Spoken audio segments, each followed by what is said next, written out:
40 ಜನರನ್ನ ವಿಚಾರಣೆ ಮಾಡಿದ್ರು, 15 ಜನರ ಧ್ವನಿ ಸಂಗ್ರಹ ಮಾಡಿದ್ರು. ಅಂತಿಮವಾಗಿ ಪಾಕ್ ಪರ ಘೋಷಣೆ ಕೂಗಿದಂತ ಆರೋಪದಡಿ ಮೂವರನ್ನ ವಿಧಾನಸೌಧ ಪೊಲೀಸರು ಬಂಧಿಸಿದ್ದಾರೆ.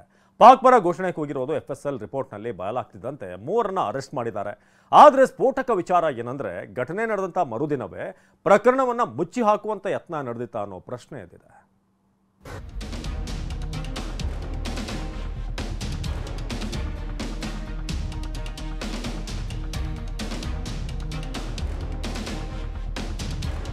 ವಿಧಾನಸೌಧದಲ್ಲಿ ಪಾಕಿಸ್ತಾನ ಪರ ಘೋಷಣೆ ಆರೋಪ.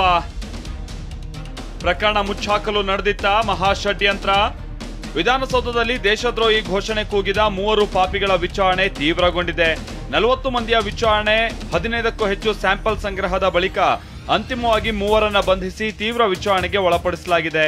ಮಾರ್ಚ್ 6ರವರೆಗೆ ಕಸ್ಟಡಿಗೆ ಪಡೆದಿರುವಂತಹ ವಿಧಾನಸೌಧ ಪೊಲೀಸರು ಆರೋಪಿಗಳಾದ ಮೊಹಮ್ಮದ್ ಶಫಿ ನಾಶಿಪುಡಿ, ಮುನಾವರ್ ಅಹಮದ್, ಮೊಹಮ್ಮದ್ ಇಲ್ತಾಜ್ ಹಿಸ್ಟ್ರಿಯನ್ನ ಕೆದಕ್ತಾ ಇದ್ದಾರೆ. ಆದ್ರೆ ಪ್ರಕರಣವನ್ನ ಮುಚ್ಚಾಕೋದಕ್ಕೆ ಷಡ್ಯಂತ್ರ ನಡೆದಿತ್ತ ಅನ್ನೋ ಗುಮಾನಿ ಎದ್ದಿದೆ. ಅದ್ಯಾಕೆ ಅಂತೀರಾ? ಅದನ್ನೇ ತೋರಿಸ್ತೀವಿ ನೋಡಿ.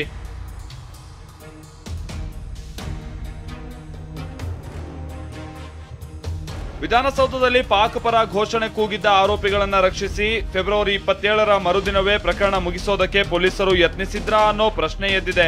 ಏಕೆಂದ್ರೆ ಆರೋಪಿಗಳ ಮೊಬೈಲ್ನಲ್ಲಿದ್ದ ಡೇಟಾವನ್ನ ಕೂಡಲೇ ಡಿಲೀಟ್ ಮಾಡಲಾಗಿದೆ. ಕಾಂಗ್ರೆಸ್ ನಾಯಕರ ಜೊತೆಗಿದ್ದ ಫೋಟೋ, ವಿಡಿಯೋಗಳು, ಸಾಮಾಜಿಕ ಜಾಲತಾಣದ ಪ್ರೊಫೈಲ್ ಸೇರಿ ಎಲ್ಲವನ್ನೂ ಡಿಲೀಟ್ ಮಾಡಲಾಗಿದೆ ಅಂತ ಹೇಳಲಾಗ್ತಾ ಇದೆ. ಇದೀಗ ಆರೋಪಿಗಳ ಮೊಬೈಲ್ ರಿಟ್ರೀವ್ಗೆ ಪೊಲೀಸರು ಮುಂದಾಗಿದ್ದಾರೆ. ಆದ್ರೆ ಪೊಲೀಸರೇ ಡಾಟಾ ಡಿಲೀಟ್ ಮಾಡಿದ್ರಾ, ಆರೋಪಿಗಳು ಡಿಲೀಟ್ ಮಾಡಿದ್ರಾ ಅನ್ನೋದು ಅನುಮಾನ ಎದ್ದಿದೆ.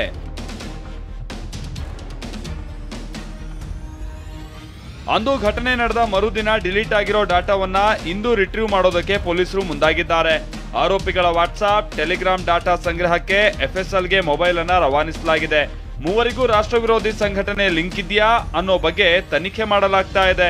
ಇದಲ್ಲದೆ ವಿಧಾನಸೌಧಕ್ಕೆ ಈ ಮೂವರು ಪಾಸ್ ಇಲ್ಲದೆ ಪ್ರವೇಶ ಮಾಡಿರೋದು ಬೆಳಕಿಗೆ ಬಂದಿದ್ದು, ಈ ಬಗ್ಗೆಯೂ ತನಿಖೆ ನಡೆಸಲಾಗ್ತಾ ಇದೆ. Bureau report TV9.